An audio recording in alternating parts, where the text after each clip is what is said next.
रे? बतियाला बा। सारे कहेला बतियेबे रे? हाँ आई कहला हो कि थनी समाचार पूछ लेवेला। सारे बाप के माल से बात करबा रे, है ना? बाप सारा मन मौका बा। विकास भाई किसी के हिंदू तो किसी का मुसलमान पसंद है, किसी के हिंदू तो किसी का मुसलमान पसंद है। हम छोटा है, मुझको हिंदुस्तान पसंद है। Love you.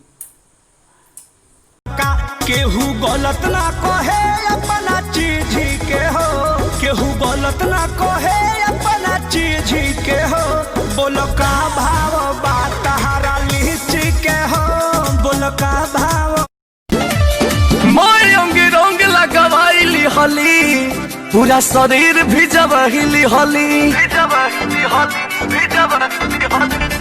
मैं रंग लगवाइली हली, पूरा शरीर भिजवहिली हली। लगे ऐसे सुन जैसे दम घुटना चाहे, तोया हरे रंगवा छोड़ा बोला चलो रे कवन बो भंजी रंगवा न छूटा जाए।